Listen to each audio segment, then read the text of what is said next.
అంటే గురుగారు ఇప్పుడు మీరు మీ మొదటి గ్రంథం 'శ్రీనివాస మహాత్మ్యం' స్వామివారి మీద రాసి ఆ సమయంలో మీరున్నటువంటి పరిస్థితుల్లో అంటే మీకున్నటువంటి ఆర్థిక పరిస్థితులు మరో విధంగా ఏదైనా కావచ్చు. ఆ గ్రంథం ద్వారా తర్వాత వెంకటేశ్వర వ్రతకల్పం ఈ గ్రంథాలు రాస్తున్నప్పుడు అవి ఇంత ప్రపంచంలో ఇంతగా అందరికి వెళుతాయి లేదా దాన్ని ఇన్నిసార్లు మీరు ముద్రిస్తారు మళ్ళీ అని అనుకున్నారా గురుగారు? మంచి ప్రశ్న వేశారు మీరు.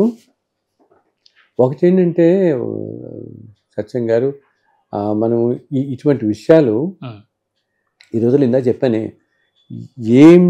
ఏం మాట్లాడినా ఏం చెప్పినా ప్రజలందరూ దాన్ని ముందర ఫస్ట్ మనం వక్ర బుద్ధి అని మాట అనద్దు మనం. కానీ ఇది నిజమా, ఇది ఇలాగే అంటారు. కానీ ఎందుకంటే ఏమంటాం, ఈ రోజుల్లో ప్రతి వాళ్ళకి సంశయం అనేది ఫస్ట్ వస్తుంది. ఇది నమ్మచ్చా నమ్మకూడదా, లాజిక్ అడుగుతుంది. లాజిక్ కొన్ని లాజిక్ అనేది ఇంకా చాలా బ్రాడ్ లాజిక్ మీద అసలు ఇది ఎందుకు నమ్మాలన్నట్టుగానే వస్తుంది. నమ్మకపోవడం అనేది సహజ గుణంగా అవుతుంది. నేను ఇప్పుడు మీరు అడిగిన సమాధానం దానికి చెప్తాను. అంటే అనుకున్నారా, నేను అసలు ఏ పుస్తకం రాస్తున్నప్పుడు కానీ మొట్టమొదటి పుస్తకం నుంచి కూడా ఇది ప్రాచుర్యంలోకి వెళ్ళాలి, ఇది ఇంత ప్రాచుర్యం చెందుతుంది, లేకపోతే ఇన్ని సంవత్సరాలకి ఇంత లక్షల మందికి వెళుతుంది, అసలు ఇది నేను ఏం ఆలోచించింది నేను ఇది భగవంతుడి ఆదేశం, నేను రాస్తున్నాను అంతే. అసలు రాసిన తర్వాత మనం ఎన్ని ప్రింట్ చేసాం, ఎవరు పెడుతున్నాయి, ఎవరెవరికి ఏ అనుభూతులు దొరుకుతున్నాయి, ఇవేంటంటే నలుగురి ఆనందం కోసం మనం ఇవన్నీ చెప్పడం తప్పితే, ఇప్పుడు వ్రతకల్పం జరుగుతున్నప్పుడు ఇన్ని పుస్తకాలు జరుగుతున్నప్పుడు వాళ్ళ అనుభూతులు అన్నీ భగవంతుడి లీలలు తెలుసుకోవడంప్పుడు ఎంతో సంతోషం కదా ఇవన్నీ. అందుకోసమే కానీ రాస్తున్నప్పుడు అసలు రాస్తున్నప్పుడు ఇది జనంలోకి వెళుతుందా వెళ్ళదా, ఎన్ని ప్రింట్ అవుతాయి, ఎంతమందికి వెళుతుంది, ఇటువంటి ఆలోచన నాకు అసలు ఇప్పుడు కాదు. నేను రాసుకుంటూ పోతుంటాను అంతే. 18 పుస్తకాలు చెప్పాను కదా. శ్రీనివాస మహాత్మ్యం మొట్టమొదటిది, ఆ తర్వాత వెంకటేశ్వర వ్రతకల్పం, ఆ తర్వాత అమృత సోపానం అని రాశాను. ఆ తిరుమల కొండలు దేవతలు ఎక్కుతూ ఉంటారన్నమాట రూపాల్లో, దాని గురించి రాశాను. వెంకటేశ్వర దర్శనం అని 24 కేశవ నామాలకి అర్థం, ఒక్కొక్క నామానికి ఏంటైనా. తర్వాత 27 నక్షత్రాల భజే శ్రీనివాసం, పద్మావతి పరిణయం, వారిద్దరి వివాహం అంతా. అసలు ఆ వివాహం అయితే ఆ వివాహంలో నేను అలా కూర్చుని రాసినట్టే రాశాను. చాలామంది ఏంటి, అమ్మవారు పార్వతీదేవి సరస్వతీదేవి వచ్చి పద్మావతి దేవిని అలంకరించటం, ఆ వివాహానికి అందరు దేవతలు రావటం, ముందుగానే రావటం, సుబ్రహ్మణ్య స్వామి కూడా వస్తాడు, పరమేశ్వరుడు, బ్రహ్మదేవుడు అందరూ అనమాట. స్వామివారి స్వామి వచ్చి ఇక్కడ వివాహం చేసుకుంటున్నారని పద్మావతి పరిణయం కట్టమే చాలా గొప్పగా ఉంటుంది. ఆ రాస్తున్నప్పుడు నేను అలా పూర్తిగా లీనమైపోయి రాసిన ఆ పుస్తకం. నేను చాలామంది చెప్తారు పద్మావతి పరిణయం చదువుతుంటే మేము కూడా వివాహంలో కూర్చున్నట్టు ఉందండి మాకంటారు. అవి చెప్తున్నాను కదమ్మా, ఇవన్నీ ఈ కాలంలో. అలాగే సర్వరూప శ్రీనివాసం అని ఒకటి రాశాను, అంటే అన్ని రూపాలు ఆయనవేని. శ్రీచరణామృతం అని చెప్పి రాశాను. ఆయన చరణాలని అసలు మనం ఏ భగవంతునైనా స్వామివారిని దర్శించేటప్పుడు చరణాల నుంచి పైకి దర్శించాలి. ముందు మనం చరణాలను ఆశ్రయిస్తే అంత మన పాపాలని తొలగిపోతాయి అన్నమాట. సో స్వామి చరణాలని ఆశ్రయించటంలో ఉండే ఇది మనకి పొరపాటున స్వామి దర్శనం కాకపోయినా ఆయన పాదాలకి మనసులో నమస్కరించుకున్నా చాలు.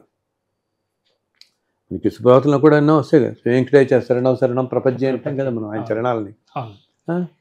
ఇలా ఇది అంటే ఇలా చెప్పటం కొంచెం అహంకారపూరితంగా ధ్వనిస్తుందేమో, కానీ దీని మీద నాకు ఎటువంటి ఆపేక్ష కానీ ఎటువంటి అనురక్తి కానీ ఏముండదు.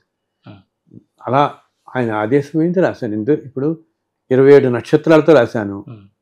ఎలా రాశానో, ఎందుకు రాశాను కూడా నేను ఆలోచించాను. ఇప్పుడు వెళ్ళిన వాళ్ళందరూ అక్కడక్కడ వాళ్ళు అప్పుడప్పుడు ఇప్పుడు చెప్తుంటే సంతోషం అనిపిస్తుంది కదా మనకి. అంతేగాని ఇది ఇంతమంది చేరాలి. ఇప్పుడు ఆ రోజు అన్నమయ్య కీర్తన రాశాడు ఆయన అనుకుని ఉంటాడా ఇంతమంది వాడుకుంటారు, ఇంతమంది తరాలు, ఆయన సంతోషం కోసం ఆయన రాసుకున్నాడు. అలాగే ఇవన్నీ కూడా అసలు నాకు చెప్పాలంటే అదొక సంతోషం అని కూడా నేను అన్ను. అది ఏమో స్వామిలో రాయమంటున్నాడు, నేను రాస్తున్నాను అంతే. రాసుకుంటూ అందులో నేను ఎవరు ప్రింట్ చేస్తున్నారు, ఎక్కడ ప్రింట్ చేస్తున్నారు, ఎన్ని ప్రింట్ చేశారు మన దాంట్లో అని అసలు ఆలోచన నాకు రాదు. వెంకటాద్రి వైభవం కూడా మీరు వెంకటాద్రి వైభవం రాశాను. 7 కొండల విశిష్టత, ఒక్కొక్క కొండ. ఇంకా ఏంటంటే నేను ఆల్మోస్ట్ ప్రతి పుస్తకం రాస్తున్నప్పుడు మేము నడిచెక్కుతుండేవాళ్ళం. ఇంకా అలా అలవాటు అయిపోయింది. అసలు ఆ రోజులో కొండ నడవకుండా వచ్చేస్తే ఎప్పుడన్నా అదేదో వెలితిగా అనిపించేది మాకు. అంతగా నడిచెక్కడం అలవాటైంది అనమాట. పంపది.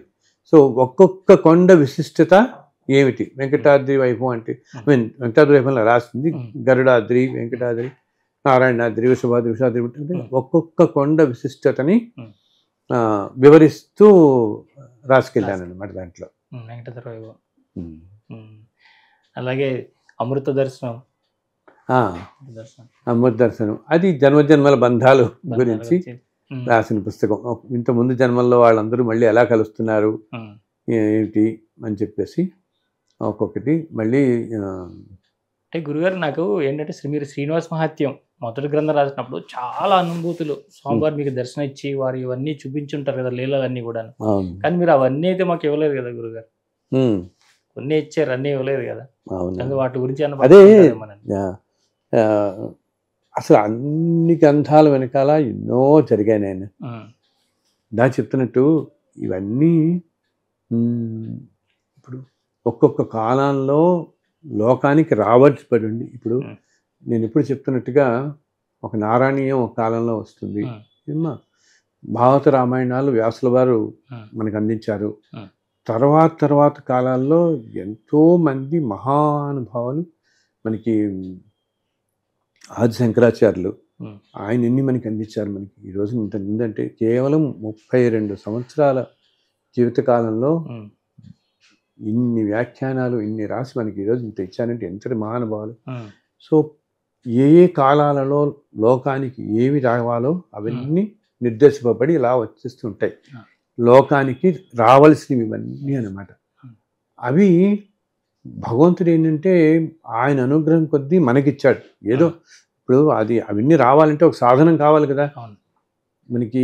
ఇప్పుడు ఎలా అంటే మనం ఇప్పుడు వేదాలన్నీ శృతులు కదా, మహర్షులు అలా వినపడుతుంటే ఆ రోజుల్లో అలా రాసుకున్నాం అనమాట కూర్చుని. సో ఆ విధంగా శృతులు లాగానే ఈ గ్రంథాలన్నీ కూడా అదే రూపంలో నేను రాసినవి. ఎవరేంటి ఇవన్నీ నేను కూర్చుని ఏదైనా పుస్తకాలు రిఫరెన్స్ లా పెట్టుకుని కూర్చుని రాయటమో, ఇవన్నీ నేను రాసిన పుస్తకాలన్నీ కూడా ఒక ప్రవాహం లాగా అనమాట. దర్శనం అంటాము మనం. అలా వినపడుతూ కనిపిస్తూ సంఘటనలు కానీ ఆయా కాలాల్లో జరిగిన సంఘటనలు కానీ అవన్నీ రాసుకుంటూ వెళ్ళటమే జరిగింది. సో ఇవి సమాజానికి ఇవన్నీ ప్రతిదీ కూడా భగవంతుడు ఎప్పుడు ఏమనుకుంటాడు, అన్నీ కూడా అందరూ సమాజం బాగుండాలి, ప్రకృతి బాగుండాలి, ప్రజలందరూ బాగుండాలి, సుఖ సంతోషాలతో ఉండాలి. వాళ్ళ ప్రారంభ కర్మలు బట్టి వాళ్ళు ఏమైనా పడుతున్నా కూడా దాంట్లోంచి బయటపడే ఉపాయాలు చెప్దాం వీళ్ళకి మనం. ఆయన వచ్చింది అందుకోసం కలియుగంలో ఇప్పుడు ఇలా వచ్చాడు. ఒక్కొక్క యుగంలో ఆయన ఎందుకు వస్తున్నాడు, వింటాం కదా మనం, దుష్ట శిక్షణ శిష్ట రక్షణ కోసం వస్తుంటాడు. వీటన్నిటి కోసం వస్తున్నప్పుడు ఆయన ఎందరో వ్యక్తుల్ని కూడా ఎన్నుకుంటూ ఉంటాడు. ఆయన రకరకాల ఏంటి, కొంతమంది ఆయన అంశాలతో వచ్చిన వాళ్ళు, కొంతమంది రకరకాల దేవతలతో అంశించిన వాళ్ళు, కొంతమంది ఆయన పంపించిన వాళ్ళు ఈ లోకాలకి. ఎందుకంటే ఇవన్నీ రావాలి కాబట్టి. బికాస్ ప్రజలందరూ కూడా అందరికీ ఏమీ లేకుండా ఓన్లీ ధ్యానం మీదే మనస్సు పెట్టేంత శక్తి ఉండదు కదా మనకి.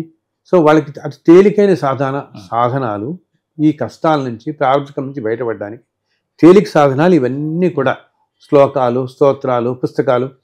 సో ఇప్పుడు మనకి ఒక 100 సంవత్సరాల క్రితం 200 సంవత్సరాల క్రితం ఏమి ప్రజలలో అప్పుడున్న జనాలు వాటిల్లో కానీ అప్పటి వాళ్ళకి కాస్త సమయం ఉండేది ఇవన్నీ చేయడానికి, యజ్ఞాలు, యాగాలు, ఇవన్నీ స్తోత్రాలు పాలనకి. ఇప్పుడు కాలంలో ప్రస్తుతం రావుతున్న కొద్దీ అన్నిట్లో కూడా వేగం, స్పీడ్ పెరిగిపోవటం వల్ల, జీవన విధానాలు, వృత్తులు అన్నీ మారిపోవటం వల్ల కుదరట్లేదు వీళ్ళకి ఇవన్నీ అని చెప్పి బహుశా భగవంతుడు మనకి ఇవన్నీ అనుగ్రహించాడేమో. అందులో చూడండి ఆ పుస్తకాలు అన్నింటిలో కూడా ఎటువంటి రెస్ట్రిక్షన్స్, నియమనిష్టలు, ఉపవాసాలు, ఏ కులం గోత్రాలు ఏమీ ఉండవు. ఈ కాలానికి తగ్గట్టుగా ఎంత ఆయన ఆదేశం, ఆయన నిర్ణయం ఆయన అనుగ్రహం, అపారమైన అనుగ్రహం, ఆయన ఆదేశమే ద్వారా ఇవి జరుగుతున్నాయి. సో ఇవన్నీ వెళ్తుంటాయి, వస్తుంటాయి. అండ్ అది ఎవరెవరికి చేరాలో కూడా ఆయనే నిర్ణయించుకుంటున్నాడు. నేను చెప్తున్నానుగా, ప్రతి పుస్తకాలు చూస్తుంటాను. ఇప్పుడు రోజు మనకి ఫోన్ చేసే వాళ్ళలో ఎక్కడో కర్ణాటకలో ఏదో బస్సులో వెళ్తుంటే ఎక్కడో కనపడేవాళ్ళు, ఏదో మన ఎక్కడో నాకు ఏదో దేశంలో స్వీడన్లోనో ఎక్కడో అనమాట, ఒక ఆలయానికి వెళితే అక్కడ మన వాళ్ళు ఎవరో వెళ్ళారట. నాకు ఒక మెయిల్ పెట్టాడు అతను. వెళ్తే ఏదో హిందూ టెంపుల్ అన్నాడు. అంటే వాళ్ళు అలా పిలుస్తుంటారు. అక్కడ 4-5 టెంపుల్స్ కాంప్లెక్స్లో ఉంటాయి మనకి ఈ కంట్రీస్లో. వెళితే అక్కడ లక్ష్మీ నరసింహ కల్పం పుస్తకం పెట్టింది అక్కడ, ఆ హుండీ పక్కన పెట్టింది. మరి అక్కడ అసలు ఎవరు పెట్టారు అది? అతను అదే అన్నాడు, నేను ఏదో కష్టంలో ఉండి ఆయన దేవుడి దగ్గర నమస్కారం పెట్టుకుని వెళ్ళానండి. వెళ్తే పెట్టుంటే ఎవరిని అడిగినా నాకు తెలియదు అన్నారు, నేను తెచ్చుకున్నాను, వెంటనే నా కష్టం తెలియదని. అలా అని ఎక్కడెక్కడికో వెళుతున్నాడు. అండ్ ఎంతోమంది ఎన్నో భాషలో ట్రాన్స్లేట్ చేస్తున్నారు. ఇప్పుడు అసలు రోజు నాకు ఫోన్ చేసేవాళ్ళు అతి చిన్న పల్లెటూళ్ళ నుంచి, లేకపోతే ఏ కంచో తమిళనాడులోనో, లేకపోతే ఎక్కడో గుర్గావ్ అనో చండీగఢ్ నుంచి ఎక్కడి నుంచో ఫోన్ చేస్తున్నారు. ఈ పుస్తకం మాకు ఇలా చేరిందండి, బాగుంది, అండ్ మాకు ఏదో కష్టం నుంచి బయటపడ్డాం. ఈ చేరటం, ఇది బయటపడటం ఆయన సంకల్పమే కదా ఎవరెవరికి. ఇది మనకు సాధనంగా చేసుకుని ఆయన ఇస్తున్నాడు. ఇప్పుడు ఈ శరీరం ఎన్నాళ్ళు ఉంటుంది, ఈరోజు ఉంటుంది, రేపు వెళ్ళిపోతుంటుంది. శరీరానికి మనకి అసలు మనకి ఆత్మ తప్పితే శరీరంతో సంబంధం లేదు. దానికి కాలు నొప్పి వచ్చిందా, ఇవి వచ్చినాయి, ఇవి ఏమీ మనకు అవసరం లేదు. మనలో ఇవన్నీ ఇలా వచ్చాయి, లోకానికి ఆయన ఇవ్వాలనుకున్నాడు. అసలు నేను చాలాసార్లు అంటుండేవాడిని అనమాట, ఆయన ఈ పుస్తకం ఎక్కడ ముద్రింపబడుతోంది, ఎవరి చేతి వస్తోంది, ఎవరు రాస్తున్నారు, ఇవి కూడా నేను వద్దనేవాడిని నేను. బట్ ఇప్పుడున్న పరిస్థితుల్లో కొన్నిట్లో సాధ్యం కాదనమాట. ఏంటంటే మనకి కొన్ని లీగల్ కూడా ఉంటాయి కదా, ఎవరో ప్రింటర్స్ నేమ్ ఉండాలి, కొన్ని రూల్స్ ఉంటాయి. పుస్తకం మీద ప్రింటర్స్ నేమ్ ఉండాలని అదొక లీగల్ ఇది కూడా అనమాట. ఏ ప్రింటర్ చేశారు, ఏదని ఆధార్ నేమ్ ఉండాలి. వాటన్నిటి కోసం కాదు. లేకపోతే కొంతకాలం అయిన తర్వాత అసలు నాకు ఇవి లోకానికి వచ్చాయి అంతే. అంతకంటే అసలు ఇంకోటి ఏంటంటే, అందరం అంటాం మనం బ్రహ్మానందం అంటామే, ఇవన్నీ భగవంతుని స్తుతించడం, భగవంతుని పుస్తకాలు చదవడం, ఆనందం ఇవ్వడం కోసం. ఎప్పుడు ఆనందం? మనకి ఏదైనా కష్టాల్లో ఉన్నప్పుడు మనశ్శాంతి కోసం చదువుకుంటాం. ఒకటి మన ప్రారంభ కర్మలు తీరడానికి, మన కష్టాలు తీరడానికి, అన్నీ బాగున్నా కూడా మనసు హాయిగా ఉండడానికి చదువుకోవచ్చు. ఈ మనసు హాయి, ప్రశాంతత వీటిల్లో కూడా ఇంకా ఉన్నత స్థాయికి వెళ్ళిపోతే, వీటన్నింటిని మించిపోతే మనకు ఒక్క విధమైన నిర్లిప్తత అంటాం చూడు, అసలు ఏది పట్టదు ఇంకా మనకి. ఆనందం కూడా హయ్యెస్ట్ ఫార్మ్ ఆఫ్ ఆనందంలో వెళ్ళిపోతే ఎలా ఉంటుందంటే అది నిశ్చల స్థితి. అంటే అదొక ఆనందం అని కూడా మనకు తెలియదు. ఇంకా అంత స్థితికి వెళ్ళిపోతాం. సో అంత స్థితిలో మనం 24 గంటలు ఉంటున్నప్పుడు వాళ్ళు ఏదో ఇవి వాళ్ళ సంతోషాలు, ఇప్పుడు ఎవరైనా నాకు ఏదైనా చెప్పినా అది నేను వాళ్ళతో మాట్లాడితే మనకి ఆనందం కదా. వాళ్ళు చెప్తారు, మాకు ఇలా జరిగింది పుస్తకం చదవగానే, ఎందుకు నిన్న ఎవరో చెప్పారు ఏంటిట, చాలా చాలా నాకు చాలా సంతోషం అనిపించింది. ఆ అమ్మాయి 14 ఏళ్ళ నుంచి పిల్లలు లేరు సత్యం, లేకపోతే పాపం ఎంతో కష్టపడుతుంది, ఎక్కడ ఇవన్నీ చేస్తున్నారు వాళ్ళు, పాపం ఆ టెస్ట్లు వెళ్ళారు, వీటికి వెళ్ళారు, అవ్వట్లేదు. అనుకోకుండా వాళ్ళు ఒకళ్ళింటికి ఏదో వ్రతం చేసుకుంటే తాంబూలం కోసం వెళ్ళారు.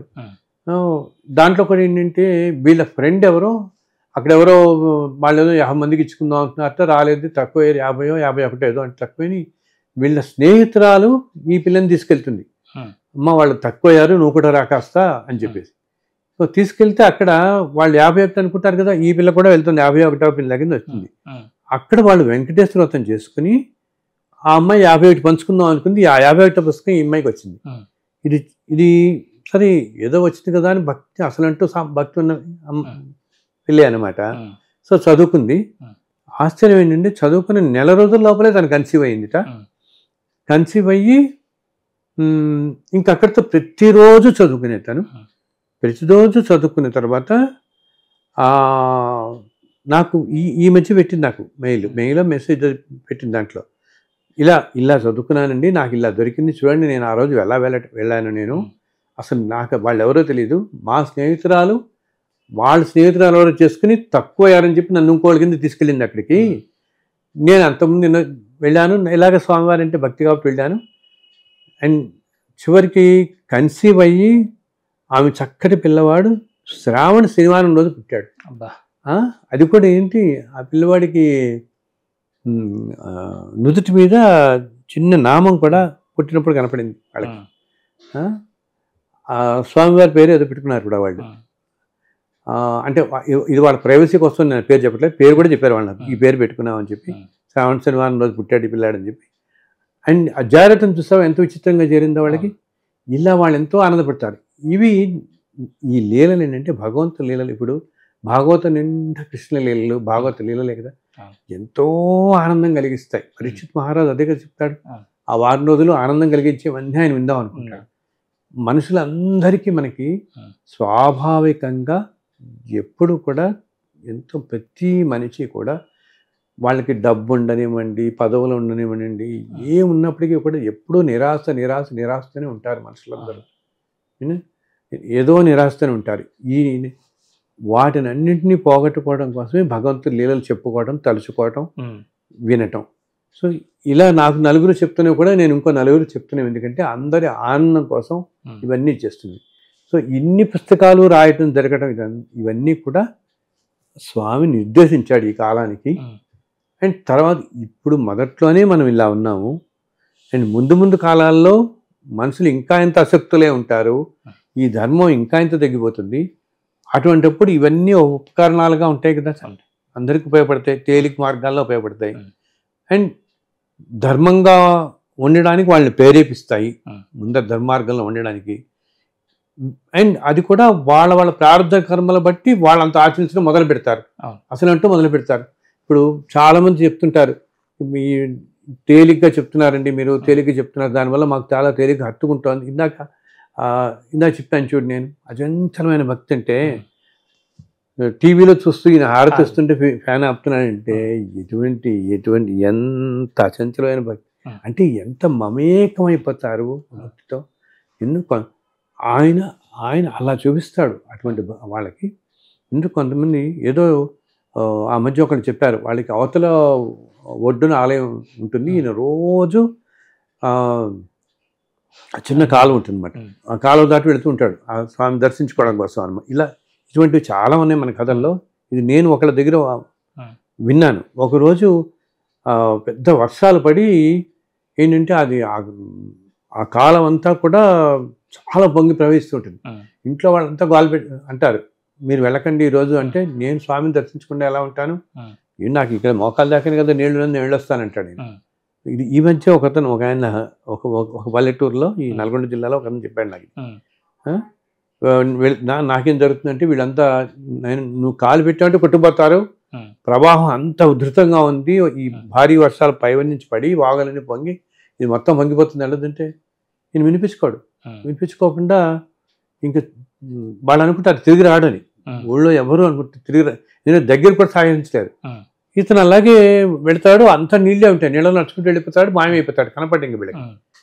సో ఇంట్లో వాళ్ళందరూ అనుకుంటారు కొట్టిపోయారు, బాధపడతాడు. ఆ తర్వాత 4-5 గంటలు అయ్యేటప్పుడు చక్కా నీళ్ళలో నడుచుకుంటూ వస్తాడు. వీళ్ళందరూ చూసి ఆశ్చర్యపోతారనమాట, నువ్వు ఎలా వెళ్ళావు, నువ్వు ఏదైనా దొంగలను పట్టుకున్నావా, నువ్వు ఎలా నీకు ఈతటం రాదు, ఈ ప్రవాహంలో నువ్వు వెళ్ళావంటే అసలు అంత ప్రవాహం ఎక్కడుంటే నాకు రోజులాగా మోకాళ్ళ దాకానే నీళ్ళు ఉన్నాయంటాడు.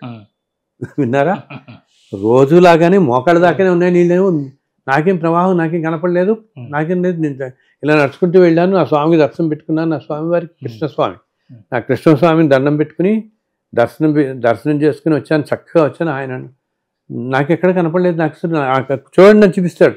ఆయన ఆశ్చర్యంగా ఏంటి తెలుసా, అంత ప్రవాహం పెడుతుందా, ఆయన కాళ్ళు మాత్రం దాకానే మోకాళ్ళ దాకే తడిసి ఉంటుంది, ఆయన చేతులు కూడా తడిసిలేవు ఆయనకి, అసలు ఆశ్చర్యపోతారు. అటువంటివి ఇప్పటికి కూడా మన మధ్య నిత్యం జరుగుతుంటాయి.